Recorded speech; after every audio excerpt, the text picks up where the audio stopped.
A week after my son Matthew got married, my daughter-in-law Brooke knocked on my door, accompanied by a well-dressed man carrying a leather briefcase.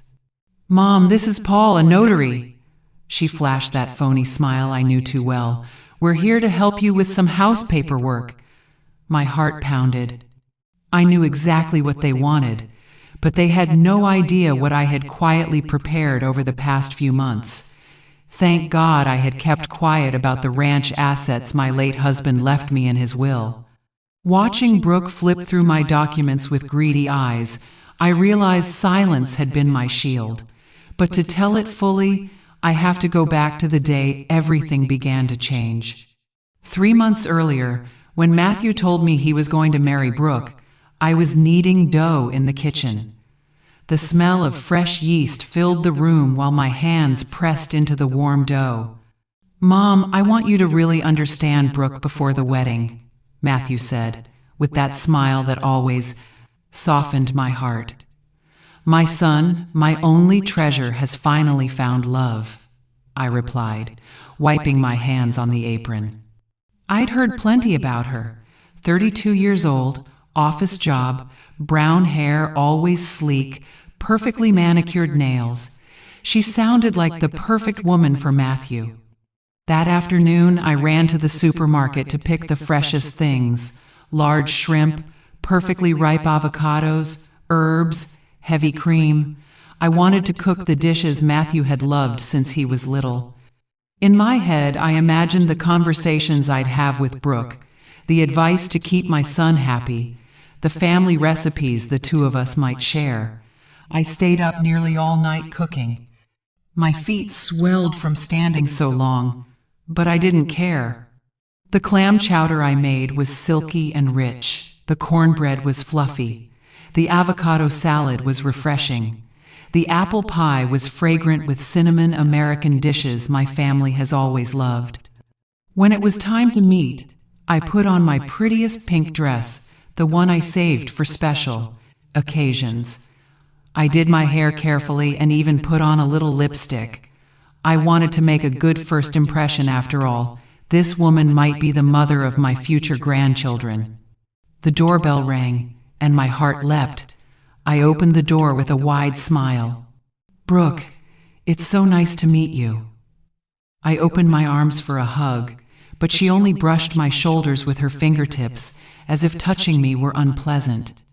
"Nice to meet you, ma'am," she murmured without looking me in the eyes. Her voice was cold and distant. She wore an elegant green dress, and her high heels clacked on the floor of my modest home like tiny hammers. During dinner, I tried to chat about her interests, her job, her plans with Matthew, but every question I asked got clipped one-word answers. Yes, no, maybe. Talking to her felt like talking to an ice wall. What hurt me most was the way her eyes swept around my house with disdain, the way she wrinkled her nose when tasting my food, as if it were something inferior. Matthew tried to smooth it over.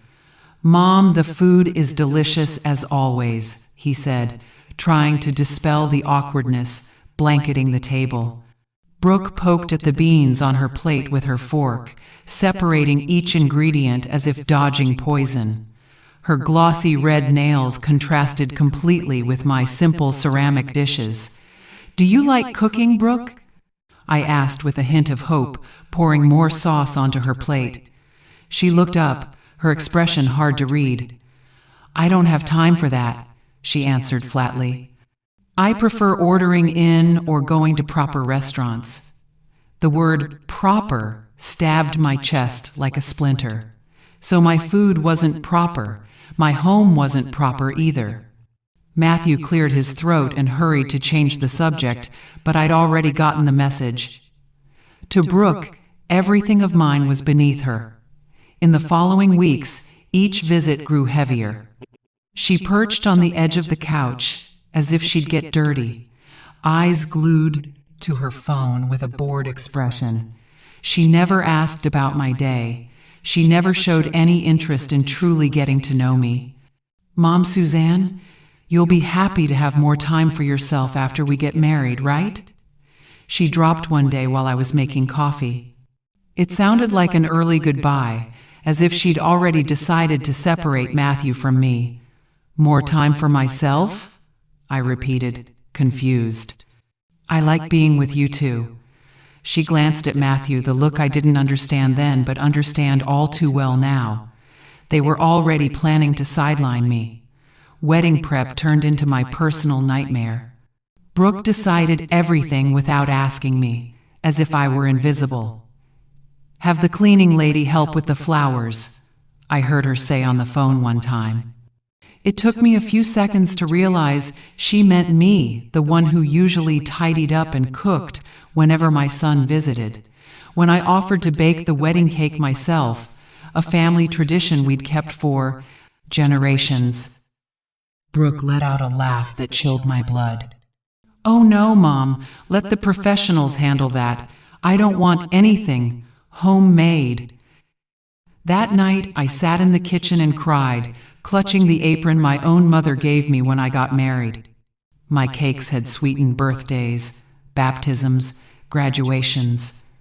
But to Brooke, the love in every batch was just homemade, a word she pronounced like a disease.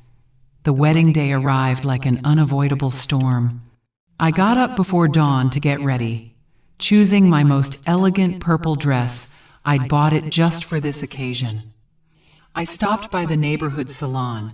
Carol gave me a hairstyle so pretty I looked 10 years younger. "You look beautiful, Suzanne," she said while adjusting my hair. "Your son will be so proud." Her words lit a small hope. Maybe today would be a new beginning with Brooke. I arrived at the church early, the way I always arrive early everywhere. I wanted to make sure everything was perfect for my son. Guests began to arrive, and I received their congratulations with a genuine smile. But when the ceremony began, I realized something that broke my heart. Brooke had arranged the seating so I was pushed to the 5th row behind her coworkers, behind neighbors who had only met Matthew a few times, while the groom's mother sat way in the back, like a stranger. From that row, I had to crane my neck to see my own son walk up the aisle. The mothers of Brooke's friends, women who had never stayed up a night with Matthew's fever, had better seats than I did. I swallowed hard and kept my composure, but something inside me cracked. At the reception, it got worse. Brooke introduced me to her guests as Matthew's mom, never using my name, or saying mother-in-law, respectfully. "She cooks really well," she added with that fake smile, compressing my entire life into a kitchen function. When it was time for toasts, I waited patiently. I'd prepared heartfelt words about my different son, about watching him grow, about my blessings for his new life. But Brooke conducted things like an orchestra director, calling on her parents, her siblings, her best friends, even co-workers. "What about the groom's mother's toast?" someone asked. Brooke glanced my way and smiled icily. "Oh, yes, Miss Suzanne can say a few short words." Short, as if my 69 years of life and 30 years of motherhood were worth only a few lines. I stood up, legs trembling, feeling every gaze on me. I want to thank God for this special day. I had barely reached the second sentence when Brooke started clapping, cutting me off. Others followed, and my voice was swallowed by the forced applause. For dinner, they seated me at a back table with Brooke's distant relatives, people who chatted among themselves as if I didn't exist. From there, I watched Matthew laugh with his new family, absorbed in his new life, while I chewed a piece of chicken as bland as cardboard. When the dancing started, Matthew danced with Brooke, then with her mother, then with her sisters. I sat still, smoothing my dress, trying to keep my smile from fading. The song ended, and my son never looked my way. "Not dancing with your mom, Matthew?" Anthony, Rachel's husband, and a close family friend, asked as he stopped to say hello. Matthew laughed awkwardly. Yeah, in a bit. But in a bit never came. Close to 11 p.m., I decided to say goodbye. I had to drive home and was tired of pretending everything was fine. Son, I'm going to head out. I touched his arm lightly. He hugged me quickly, eyes already following the music and laughter. Thanks for everything, Mom. I love you.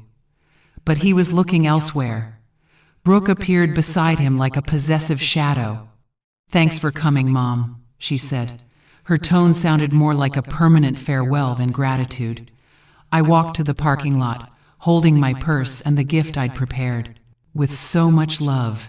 Behind me, I heard Brooke whisper to her friends, "Good thing she lives far away." She's not a bad person, but you know how mothers-in-law are always wanting to have a say in everything. Their giggles followed me all the way to my car. I got into my old car, hands shaking, eyes brimming with tears. For 30 years, I was the center of Matthew's world, and in a single night, I became a nuisance to be gotten rid of. The drive home felt endless. Highway lights blurred through the tears I finally let fall. A love song played on the radio, reminding me of dancing with my husband at our own wedding, the day he promised to always protect me. But now, I faced this new reality alone. I got home after midnight, feet swollen, heart shattered. I took off my shoes at the door and walked barefoot to my room, feeling the cold floor against my tired soles. The next morning, when Brooke and that so-called notary showed up at my door to help me with the house paperwork, I simply smiled. They didn't know that this Suzanne, a 69-year-old mother in Seattle, was no longer someone to be led around, and the real story was only just beginning. The purple dress I had so carefully chosen suddenly felt ridiculous, like a uniform for an old woman pretending she still mattered. The next days were a strange mix of silence and waiting. I hoped Matthew would call to tell me about the honeymoon, to check on me, to keep the bond that had held for 30 years. But my phone stayed dead quiet. A week after the wedding, I decided to call myself. "Hi, son. How are you two? Was the honeymoon good?" I tried to sound as cheerful as I could. His answer was icy. "Great, Mom. Brooke sends her regards. I'll call you later. We're busy sorting out the house stuff." The house. He didn't say our house or my house, just the house, as if I had never existed in his family world. I hung up, lonelier than ever, looking at the photos of little Matthew all over the living room, the bright-eyed boy who would run to hug me every time he came home from school. Now he was a stranger sending regards through his wife. 3 more days passed with no news. I decided to bake a batch of chocolate walnut cookies, his childhood favorite, as an excuse to visit. I dressed neatly, put on my favorite mint green blouse, and drove to the new house in Bellevue, with my heart full of hope. I rang the bell, hoping to see my son smile, but Brooke opened the door. She was wearing a wine-colored silk robe that looked expensive, her hair in a perfect bun, as if she'd just left the salon. "Oh, Mom, what a surprise," she said, without a shred of genuine joy. I brought cookies for Matthew. I held up the gift basket tied with a yellow bow. His favorite. Brooke took the basket without inviting me in, inspecting the cookies like evidence of a crime. How thoughtful. Matthew is in a very audified, important meeting. I'll let him know. I stood right at the threshold, feeling like a rejected salesperson, waiting for at least a glass of water or a simple, "How are you?" But Brooke was already closing the door. "Thanks for the cookies, Mom. Have a nice day." The slam door sounded like a verdict. On the way back, tears blurred the windshield. I pulled over to cry freely, pounding my wrinkled fists on the steering wheel. How had I let it get to this? How could I let that woman so easily snatch my son away from me? That night, eating dinner alone in front of the TV, I suddenly remembered what my late husband told me before he passed. Suzanne, if anything happens to me, don't let anyone trample you. You're stronger than you think, and you have more than you imagine. I hadn't fully understood then, but now those words began to come clear. The next morning, I did what I'd neglected for months. I pulled out the safe from the closet, opened it, and organized the 7 papers, birth certificates, marriage certificate, house title, insurance policies. Then I saw an envelope that would change everything. The deed to a ranch of about 500 acres that my husband had inherited from his uncle, and that now belonged entirely to me, a ranch in eastern Washington. The legal language was very clear. I was the sole owner of one of the region's most profitable ranches. My heart pounded as I read the details: farmland, cattle, a main house with 5 bedrooms, and 3 houses for workers, guests. The most recent appraisal was enough for me to live comfortably for the rest of my life and still leave a substantial inheritance. But more important than money was power. The power to decide my own future, to depend on no one, to stop begging for affection or picking up scraps of attention. For the first time in weeks, I truly smiled. I put the documents somewhere safe and made a decision. I would tell no one about these assets, not Matthew, and certainly not Brooke. My gut told me this would be my ace up the sleeve, my lifeline when the time came. And that very week, my instincts proved more accurate than I imagined. Brooke started calling me constantly, but not to check on me or invite me to dinner. Her calls had a very specific purpose: to mine for information about my house and finances. "Mom, Suzanne, Matthew and I think you might be more comfortable in a smaller place," she cooed. "This house must be a lot of responsibility for someone your age. Have you thought about selling and moving to an easier-to-manage apartment?" Her words gave me chills. The subtlety of suggesting I get rid of my home was frightening. "No, I'm very comfortable here." I kept my voice gentle. "This house holds too many beautiful memories." "Sure, but think it over. If you sell, you could enjoy yourself, maybe travel. We can also help you manage the money so it earns more," Brooke continued in that syrupy tone I'd begun to hate. 2 days later, Matthew came by for the first time since the wedding, not just to visit his mother, but with a very clear agenda. He sat on the sofa where I used to hold him when he had nightmares. "Mom, Brooke and I have been talking about your future." "My future?"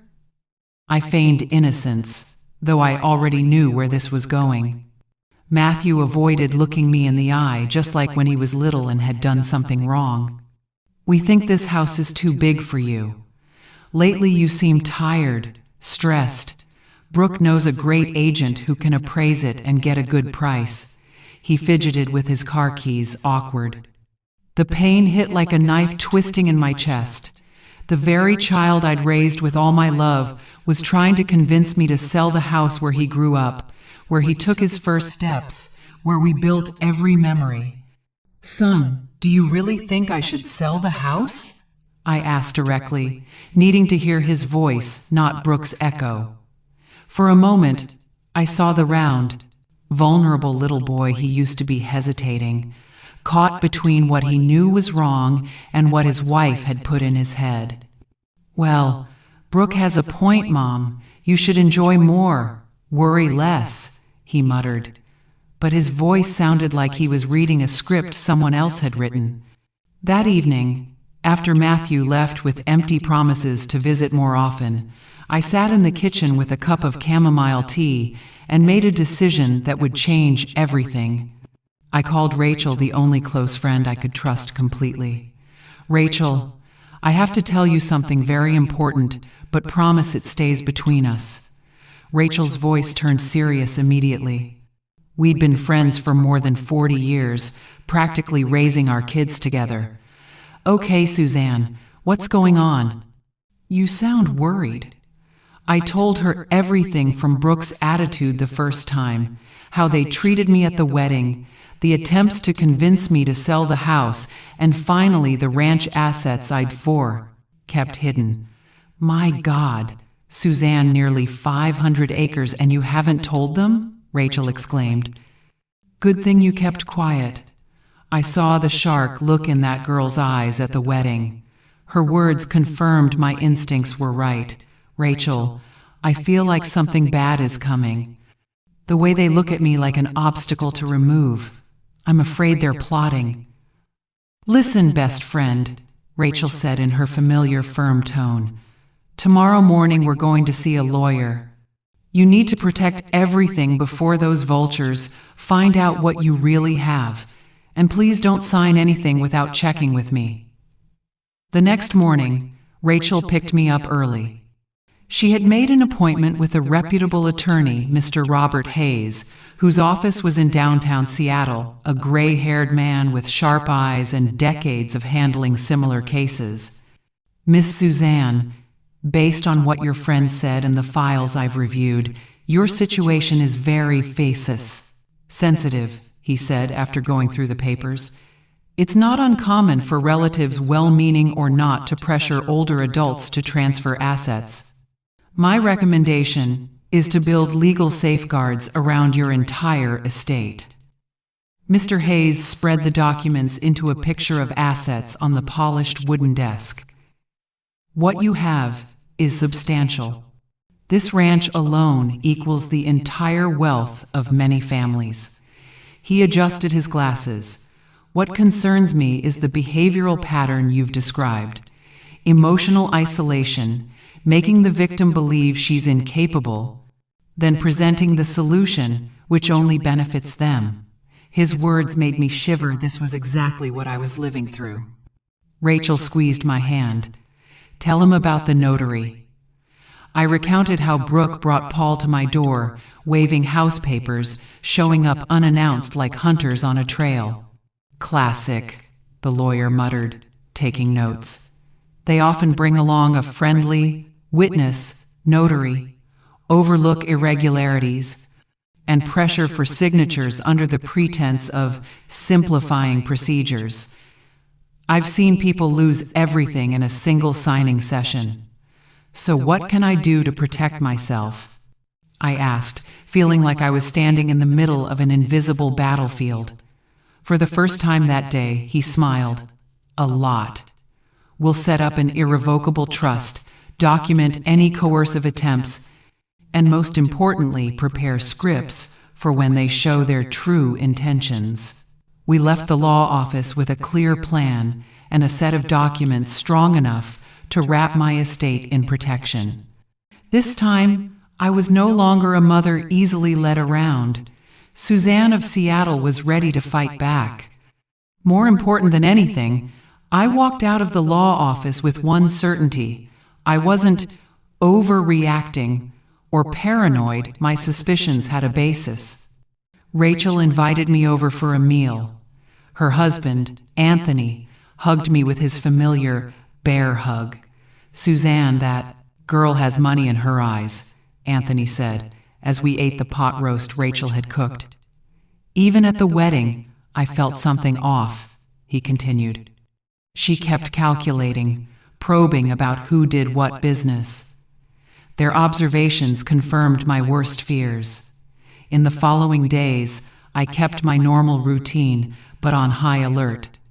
Every call, every unexpected visit, every casual remark about age or needing help, I read in a new way. It was as if I'd suddenly developed X-ray vision to see the true intentions. On Wednesday afternoon, while I was watering the garden, I saw Matthew's car pull in. My heart raced, not with joy anymore, but with anxiety. When he got out of the car with Brooke, I knew the moment I feared most had arrived. "Hi, Mom," Matthew forced a smile, the smile he had practiced since getting married. Brooke followed, carrying a thick folder, radiating a smugness that made my skin crawl. "Let us come in. We want to discuss something important with—" I invited them to sit in the living room, the very place where Matthew had played with toy cars for hours, where I read him stories every night, where we watched cartoons together. Now that sacred space had turned into a courtroom, and I was the defendant. "Mom, we're very worried about you," Matthew began in a strange, patronizing tone. "Brooke and I think you need support managing your finances. At your age, feeling overwhelmed by many responsibilities is normal." Brooke opened the folder like a commander unfolding battle maps. "Mom, Suzanne, we've consulted a few financial specialists for older adults. Everyone says the best thing is to simplify the assets, concentrating everything in safer, easier to manage options." "Which specialists?" I asked, feigning confusion while my blood boiled inside. Why is it that I haven't spoken to any specialists at all? I recorded every word, every gesture, exactly as attorney Robert Hayes had advised. Matthew jumped in, using that patient tone people use with children. "Exactly because you haven't had proper advice. Brooke knows highly qualified people who can help you protect your money and secure your future." Brooke pulled out a stack of papers and spread them on the table like a hand of cards. "Take a look. This is a very convenient proposal. An investment fund with guaranteed returns. Better than letting money sit in real estate that takes maintenance and causes headaches." I pretended to scrutinize with the tired eyes of a confused old woman, but in fact I was memorizing every detail. The document said, "Sell my house, then transfer the money into a joint account so Matthew and Brooke would have decision-making power over the portfolio to protect me from potential scams. If I sell the house, where would I live?" I asked, my voice trembling exactly the way they expected from a fragile grandma. Brooke smiled with that well-polished fake sweetness. "Oh, Mom, don't worry. We've found a very nice assisted living, a senior care center, with medical care 24/7. You'd be much safer and more comfortable there. A nursing home." The words rang in my head like funeral bells. There was the plan. Strip me of my house, seize the money, lock me away somewhere I wouldn't be in their way, all wrapped in glossy paper labeled "concern." "A nursing home," I repeated, letting my voice waver a little. "But son, I'm fine in my own home. This is where our memories are."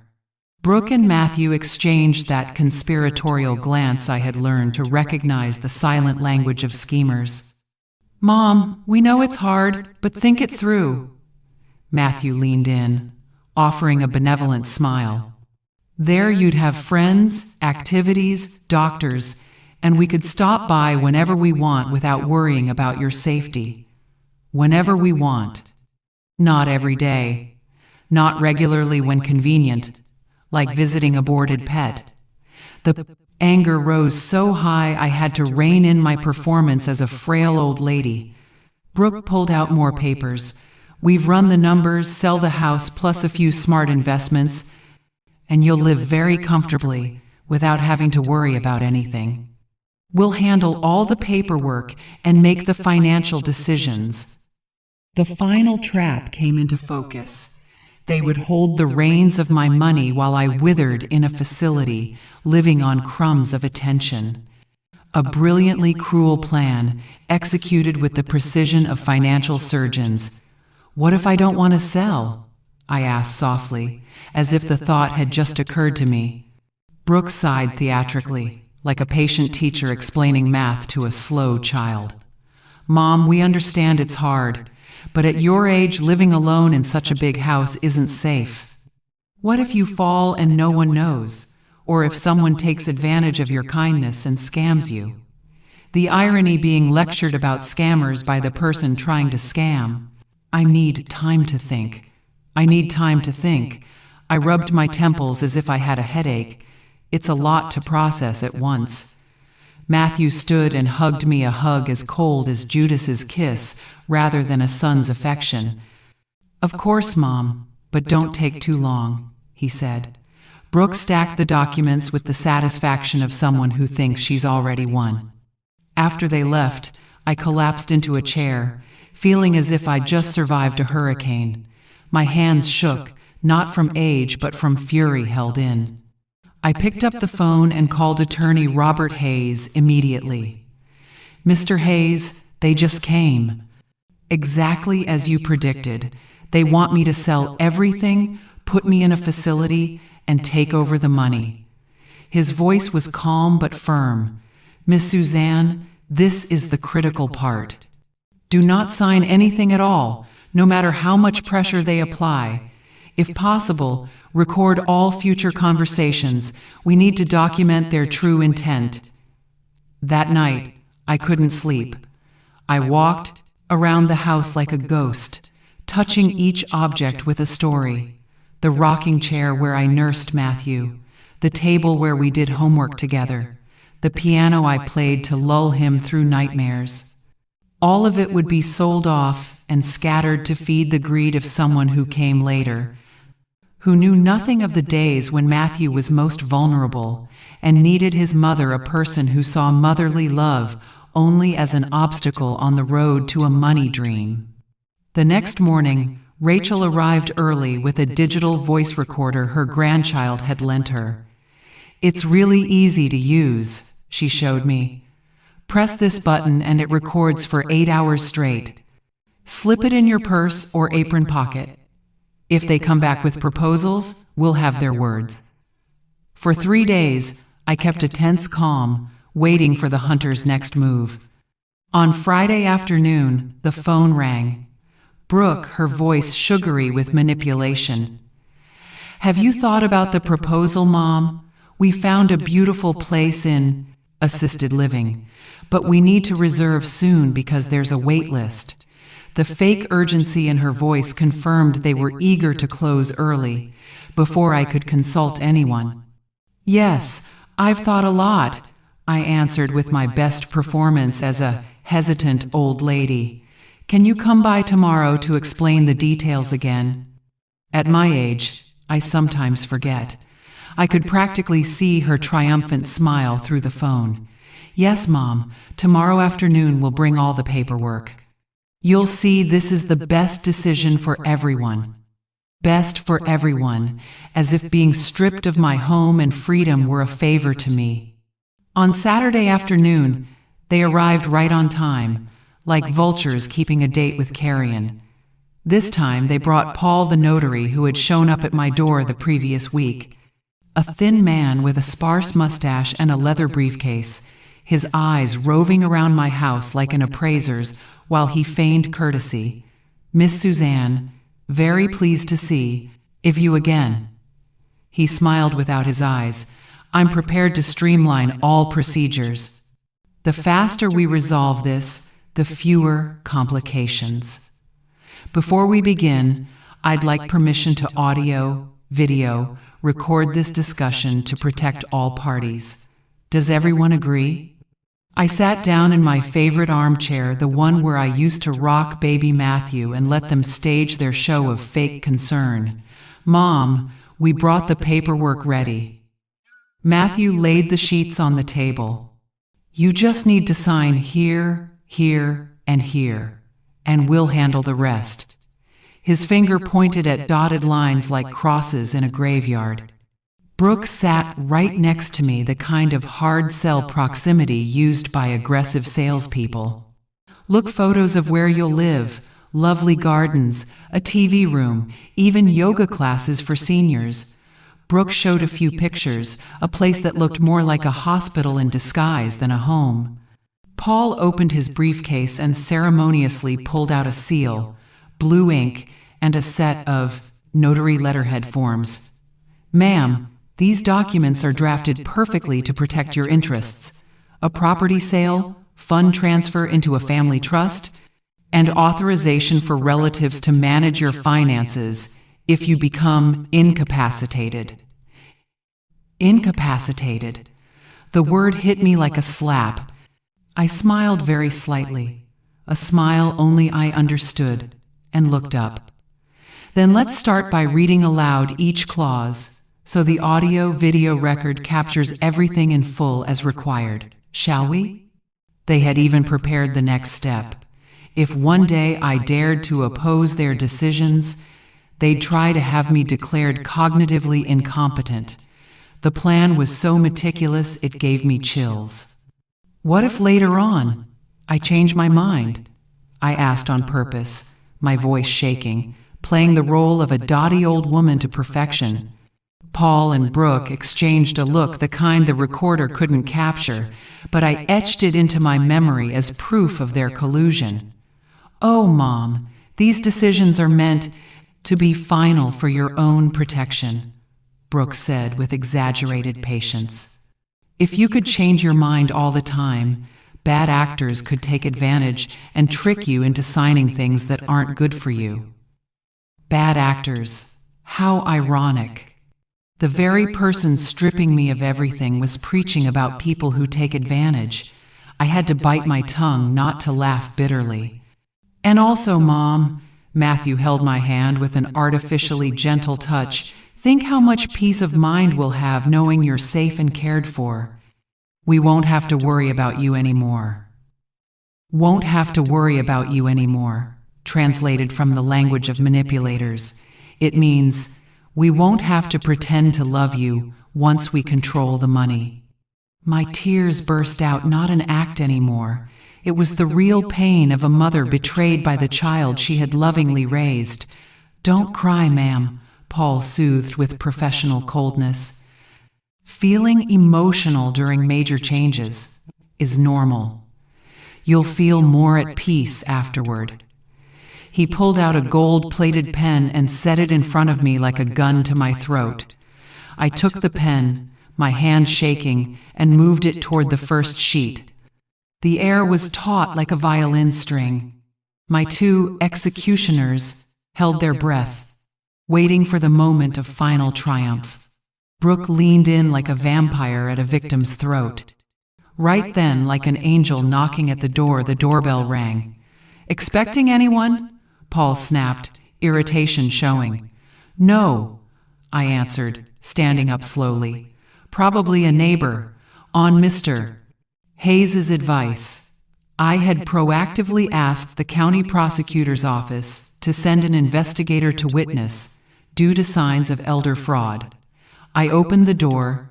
Rachel stood there with attorney Robert Hayes and an accompanying investigator carrying a camera for record-keeping.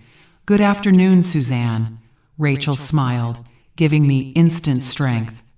"Hope we're not too late." "Come in," I said, feeling like the cavalry had arrived. Attorney Hayes entered with the presence only seasoned lawyers have. The other man followed, lifting the camera. Matthew turned pale. Brooke stumbled to gather the stack of documents, and Paul stood frozen like a pillar of salt. "What's going on, Mom?" Matthew asked, tense. "Hello, everyone," Mr. Hayes said politely. "I represent Miss Suzanne. As scheduled for today, I'll be supervising this legal transaction together with the investigator from the prosecutor's office. I trust all documents are in proper order, and that my client has had sufficient time to review them with independent counsel." The silence that followed was so thick it could be cut with a knife. Paul hastily pocketed the gold-plated pen as if it burned. Brooke glanced at the door, measuring an escape route. "Excuse me, and you are?" Paul tried to salvage his authority. Hayes smiled the way a man does after unmasking too many frauds to count. "Robert Hayes, attorney for Elder Asset Protection.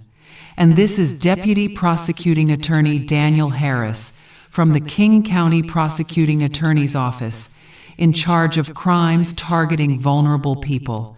At Mr. Hayes's request, we're here to witness and record due to indications of elder fraud." Brooke's face shifted from confident predator to chalk white in seconds. Paul snapped his briefcase shut with clumsy motions, as if stuffing in incriminating evidence. Matthew stood stock still, looking from them to me as if, for the first time in months, he truly saw his mother. "Counsel," I said, my voice steadier than it had been in weeks, "I'm glad you arrived in time. I was about to sign some papers and wanted to make sure everything is proper." I set the recorder on the table like a grenade with the pin pulled. The investigator switched on the camera per protocol. "Ma'am, could you explain what kind of documents they're asking you to sign and under what circumstances?" His voice carried legal authority that makes the guilty tremble. Brooke tried to cut in with a forced laugh. "Oh, it must be a misunderstanding. We're just helping my mother-in-law with some convenient paperwork." "Paperwork?" I repeated, smiling to my own surprise.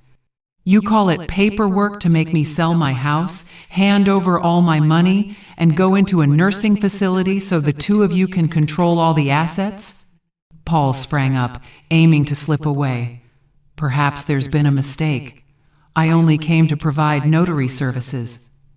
Mr. Brooks was already standing neatly in the doorway. "Hold on, colleague. I'd like to see the documents you brought ready. This is part of an investigation into real estate fraud." Right then, I played my ace. I went to the bedroom, carried out the safe, opened it in front of everyone, and took out the ranch deed. I spread the papers on the table, savoring each second of confusion on the predators' faces. "Isn't this interesting?" I said. "My late husband left me a ranch of about 500 acres. I simply hadn't mentioned it yet.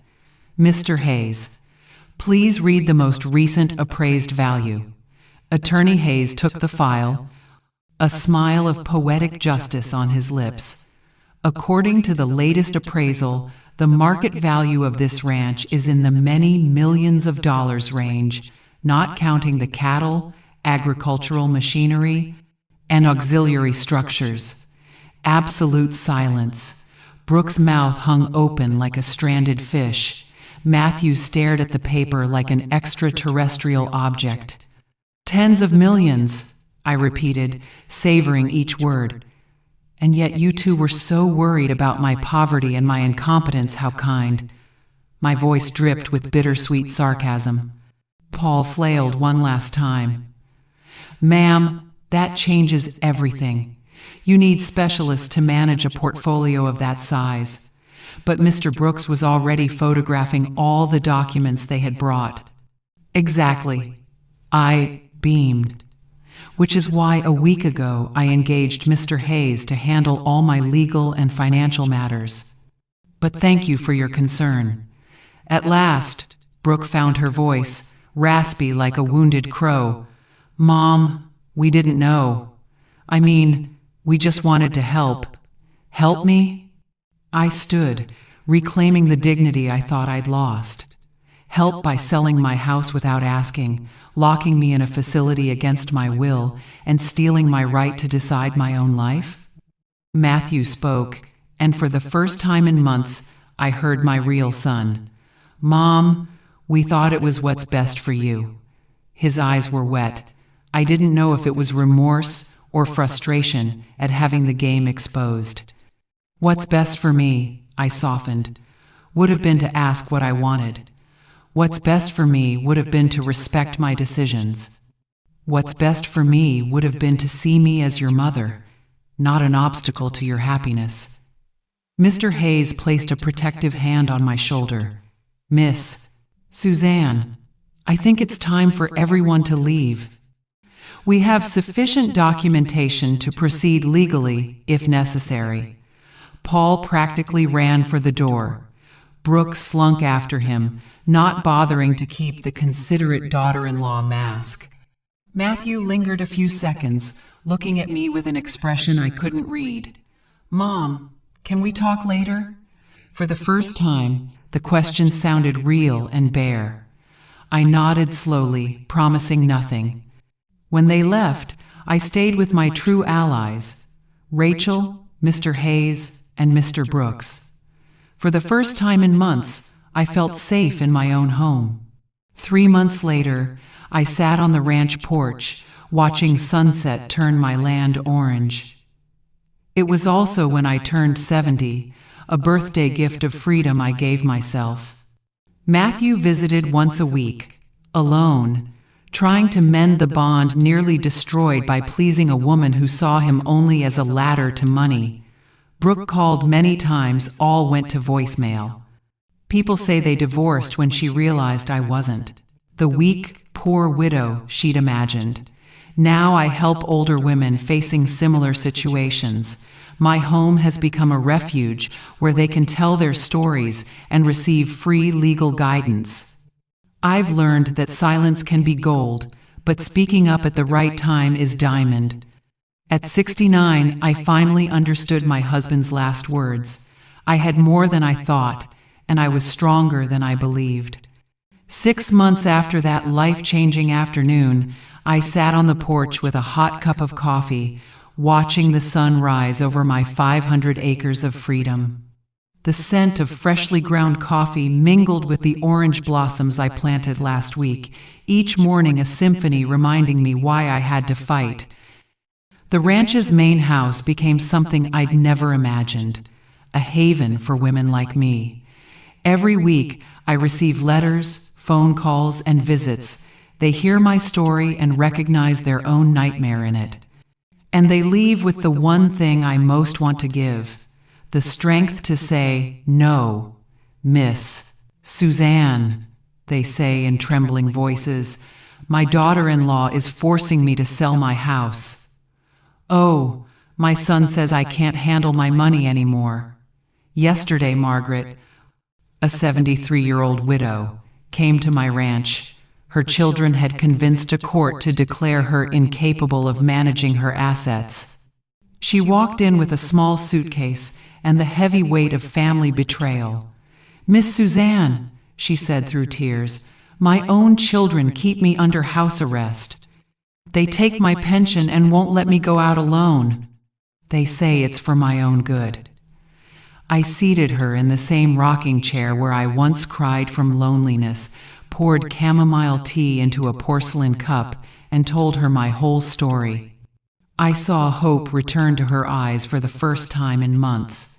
"Can I really take back control of my life?" she asked, like a lost child finding the way home. "Not only can you," I held her wrinkled hands, "it's your right, and you are not alone." The next morning, Attorney Robert Hayes reviewed Margaret's file. We found multiple procedural irregularities in the incapacity ruling enough to overturn it. Now, Margaret smiles every day, and her children have been forced to return the funds they had withdrawn to manage for safety. My story spread like wildfire across the region. Reporters came to interview me. Social workers invited me to speak to the community. I received letters from all over, even Spain and Argentina. "Your courage inspired me to defend my rights," a woman in Madrid wrote. Another in Buenos Aires thanked me. "Thanks to your example, my family no longer treats me as invisible." But not everything was easy. Matthew, my son, visited every Sunday by himself, trying to rebuild the bridge his wife had blown up. The first visits were awkward, embarrassed silences, apologies that sounded memorized. Gradually, I saw the child he once was flicker behind the eyes of the man who had let someone else betray his mother. 2 weeks ago, as the two of us walked past the barns, he said, "Mom, I don't know how to apologize to you for what I did." It's like I was hypnotized, unable to see the obvious. His tears were real, and for the first time since the wedding, I recognized my child. "Son," I stopped and looked him straight in the eyes. "Forgiveness isn't asked for. It's earned, and people prove it with actions, not words." He nodded, understanding that reconciliation would be a long journey, one that required patience and evidence of remorse. As for Brooke, she disappeared from our lives as quickly as she had arrived. Rachel, my best friend, who has ears everywhere, said Brooke planned to file for divorce to claim half the assets, but Matthew had legally protected everything on my advice. She left town without saying goodbye, probably to look for her next target. Paul, the slippery notary, lost his license after Deputy Prosecuting Attorney Daniel Harris submitted evidence of a ring that defrauded older adults. The recording of the conversation at my home was the key, helping dismantle the network that had drained money from dozens of elderly people in the area. Rachel remains my companion. Now she lives in one of the ranch's guest houses, not as hired help, but as the sister I chose. Together we run the refuge we established, organize workshops on the rights of older adults, and plan trips we never had the chance to take when we were young. Who would have thought that at 70 we'd become activists? Rachel joked, as the two of us sorted through a table piled with applications for legal support. I smiled, remembering the timid woman I was a year ago, content with crumbs of attention, letting others decide my fate. Attorney Hayes is no longer just my lawyer, he has become the legal director of our foundation. We've pushed through changes to several local regulations that better protect older adults and are working with federal lawmakers on broader reforms. Miss Suzanne, he said at our most recent meeting, in 6 months, you've done more for elders' rights than many organizations have done in decades. Every night before bed, I walk through the garden reflecting on the road traveled. Sometimes I find handwritten letters placed in the mailbox under the big oak left by women who have stayed here. Thank you for teaching me that it's never too late to reclaim my dignity, one letter said. Another read, thank you for showing me that self-respect has no expiration date. Tomorrow, a group of ladies from California will come to hear our story and learn how to build similar shelters in their cities. The movement is spreading like ripples on a pond, touching lives I never thought I could reach. At 69, I realized old age isn't the end of the story sometimes, it's the beginning of the strongest chapter. I learned that the wisdom accumulated over decades is a weapon, more powerful than youth, that lost dignity can always be won back if we dare to fight for it. My name is Suzanne, 69 years old, and this is my Declaration of Independence. I will never again let anyone make me feel invisible, useless, or disposable. If my story inspires even one woman to raise her voice against abuse and manipulation, then every tear, every betrayal, every moment of pain will have been worth it. In the end, I realized my late husband was right. I was stronger than I thought, and I had more than I believed. I just needed to remember who I really was. Perhaps the most powerful thing in Suzanne's story isn't the ranch, nor the legal papers, but the moment she stood up straight and named what she deserved: dignity, boundaries, and love that knows respect. Family is where love begins, but it's also where limits must be set. Forgiveness can open a door, but trust only returns with action. And sometimes, learning to say no is how we say yes to our own lives, to peace, autonomy, and self-respect. What do you think of Suzanne's choice?